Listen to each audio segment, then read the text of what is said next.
नाज़रीन, इंतखाबात करीब आते ही जहाँ एक तरफ हवाओं के रुख का तयन किया जा रहा होता है तो दूसरी तरफ सियासी जमातों और मुख्तलिफ रहनुमाओं के बदलते रुख भी हैरत में डाल देते हैं। कल के हरीफ आज के हलीफ, और कल जो एक दूसरे से बात करना तक पसंद नहीं करते थे, कैसे हैरानकुन तौर पर अचानक उन्हें एक दूसरे में ऐसी खूबियाँ नज़र आ जाती हैं कि वही बिलावल भुट्टो जो शहबाज शरीफ को बेहतरीन वज़ीर आज़म करार दे रहे थे, आज सारी कैंपेन ही नून लीग के खिलाफ चला रहे हैं। वही नून लीग जो बाप पार्टी से सेनेट में वोट लेने पर पीपल्स पार्टी को कोसती नजर आ रही थी, आज उसी बाप पार्टी से बलूचिस्तान में इत्तेहाद कर चुकी है। आईपीपी के वही रहनुमा जो तहरीक इंसाफ की हुकूमत में जब उनके साथ थे तो एंटी नवाज बयानिए पर अपनी सियासत चमकाते थे, कैसे आज पंजाब में नून लीग से सीट एडजस्टमेंट करते नजर आ रहे हैं। तो नाज़रीन, हम इस सेगमेंट में ये समझने की कोशिश करेंगे कि सियासी वफादारियों का बदलना क्या हमें ये बताता है कि सियासत में अखलाकियात और नज़रियात का कोई अमल दखल है ही नहीं, या फिर सियासी अखलाकियात बिल्कुल एग्जिस्ट करती हैं, बस हमारे सियासतदान बद अखलाक हैं। राव खालिद साहब, आप इन दोनों बातों में से किस चीज़ से एग्री करते हैं? अगर तो गुफ्तगू की बात करें तो अखलाकी मेयार तो सियासतदानों के बहुत आला है, जिस किस्म की वो गुफ्तगू फरमाते हैं। बाकी जो अखलाकियात सियासत में हमारे यहाँ तो बिल्कुल कोई उसका लेना देना नहीं है। इंटेग्रिटी हो गई, अखलाकियात हो गई, लॉयल्टी हो गई, या कोई नज़रिया हो गया। नज़रिया असल में नज़रिया नापैद होने की वजह से ये मसाइल, जब नज़रिया था उस वक्त लोग खड़े होते थे, अपने नज़रिए पे खड़े भी होते थे। मार्शल लॉ में भी उन्होंने डट के मुकाबला किया, मुश्किल वक्त भी उन्होंने गुजारा हर तरह से। लेकिन अब नज़रिया तो है कोई नहीं, अब तो है सियासत और हुकूमत। ठीक है, कुछ लोग हैं जो इंतखाबात हों, जमहूरियत हो, डिक्टेटरशिप हो, वो ख़ास किस्म के लोग वो हमेशा मंजूर नज़र होते हैं। और वो कहते हैं कि जी हम तो हमेशा हुकूमती पार्टी में होते हैं, हुकूमत की पार्टी बदल जाए तो हमारा क्या कसूर है इसमें। तो वो तो उन्होंने उसी तरह चलना है, उनको बग़ैर पानी के जैसे मछली होती है, वो हुकूमत के बगैर उनकी हालत वो हो जाती है, तो उन्होंने उसी तरह रहना है। दूसरा है सियासत में ये है कि सियासत में अलाइव रहने के लिए क्या कहते हैं उसको, कि रेलेवेंट रहने के लिए जो सियासतदान हैं उनको अपनी पोजीशंस चेंज करनी पड़ती हैं। जैसे हमारे यहाँ है कॉन्स्टिट्यूंसी की पॉलिटिक्स, ज़्यादातर नज़रियाती नहीं है, तो ज़ाहिर है जिसमें इलेक्टेबल्स भी आ जाते हैं, कॉन्स्टिट्यूंसीज आ जाती हैं। अब एक कॉन्स्टिट्यूंसी में जैसे अगर फैसलाबाद में राजा रियाज साहब की हम मिसाल ले लेते हैं, उनको अकोमोडेट अगर करेंगे मुस्लिम लीग नून अगर करेगी, तो मुस्लिम लीग नून के जो पुराने कैंडिडेट हैं, राना अफजल साहब के बेटे हैं, वहाँ से लड़ते थे इलेक्शन। राना अफजल साहब लड़ते थे, बड़े कामयाब रहे, उनके बेटे भी कामयाब हुए, वहाँ से वो लड़ते हैं।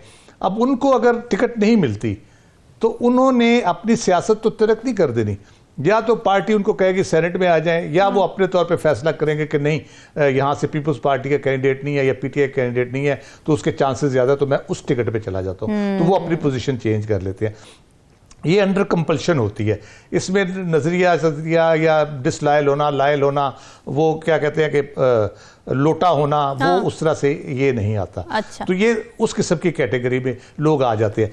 फिर जो इक़्तिदार के जो दिलदादा लोग हैं, वो जो जिस तरह कहते हैं ना, फ्राडिये का रिज्क लालची के पास होता है, तो लोटों का रिज्क जो है ना वो साजिशों में होता है। तो वो साजिश में लगे रहते हैं हर वक्त कि किस तरफ घुसे, कैसे घुसे। तो वो हमेशा कोशिश करते हैं कि अच्छा हवा चल गई है इस पार्टी की, या इसमें दस्ते शफकत रखा गया, तो वो पूरी कोशिश करते हैं उसमें घुस जाएं किसी तरीके से, राइटली या रॉन्गली, जिस तरह से भी, या किसी ऐसी जगह बैठ जाएं जहां से वो पार्टी ने होके गुजरना है, उसके बगैर वो आगे जा नहीं सकती। तो वो इस तरह से वो अपने काम पे लगे रहते हैं।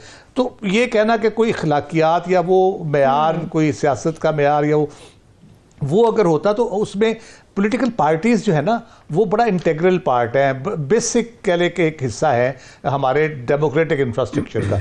वो अगर एग्जिस्ट नहीं करता प्रॉपरली किसी भी लेवल के ऊपर तंजीमी सूरत में, या उनका कोई रोल नहीं है, तो फिर किस किस्म की सियासत यहाँ पे होगी? इसी किस्म की होगी कि जिस पे पार्टी के हेड ने हाथ रख दिया, ये हमारा सदर है, ये हमारा वज़ीर आज़म है, ये हमारा चीफ मिनिस्टर है, ये पार्टी की क़यादत इसके पास होगी, चेयरमैन सेनेट ये बनेगा, तो वो फिर उसी तरह से चीज़ें होंगी। तो उसमें अखलाकियात का नहीं, उसमें खुशनुदी से, उसमें खुशामद से, साजिश से ये सारी अचीव किया जाता है। तो इसलिए अखलाकियात का तो गुजर ही नहीं है इस शोबे से। अब बिल्कुल ऐसे है। राव खालिद साहब, क्या आज का पाकिस्तान कायदे आज़म का पाकिस्तान है, और अगर नहीं है तो नाकामी की वजूहात क्या हैं?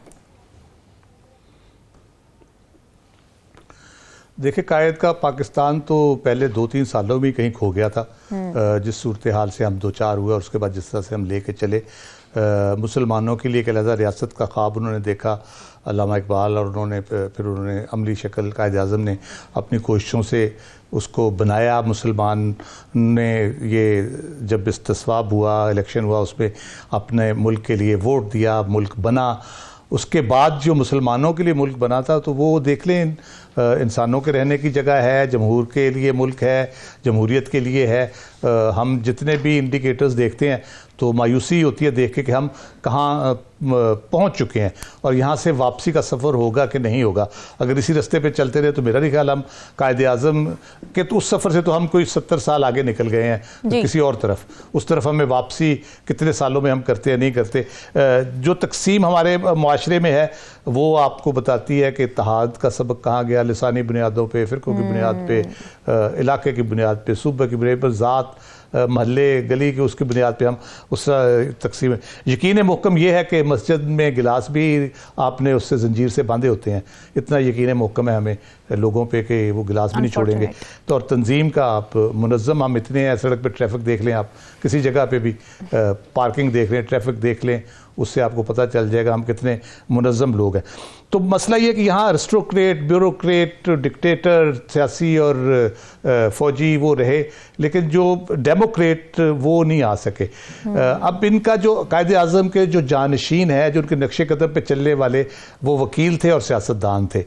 अब उनका अब तकाबली जायज़ा अगर हम करते हैं कायदे आज़म के मिशन को जिन्होंने लेके चलना है, तो हमने पिछले हिस्से में जो डिस्कस किया है सियासतदानों के हवाले से और सियासत के हवाले से, उससे हमें अंदाज़ा हो जाता है कि हम किस तरफ जा रहे हैं। तो ये इस किस्म का सूरत हाल पैदा हो गई है। जमहूरियत के हवाले से हम हमेशा सोचते ही रह जाते हैं। जब कोई सियासतदान इलेक्ट होकर आता है, सियासतदान आते हैं वो अपनी हुकूमत को बचाने के लिए सारी कोशिश सिर्फ कर देते हैं। अवाम, जमहूर, जिन लोगों के लिए, इंसानों के लिए ये मुल्क बना था, वो कहीं मैटर नहीं कर रहे। इंफ्रास्ट्रक्चर की बड़ी बातें होती है, बहुत अच्छी बात है इंफ्रास्ट्रक्चर, इंसानी तरक्की की भी तो बात करो ना भाई।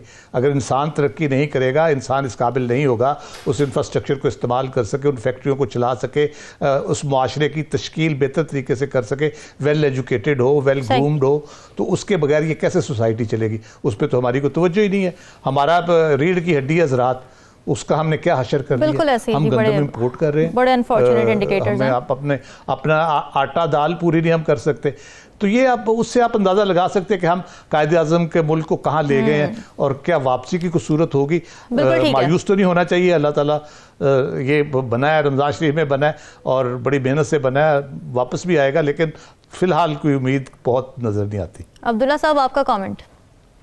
आमीन साहिबा, कायद का पाकिस्तान तो अब लोगों की जेबों तक जो है पसंद किया जाता है।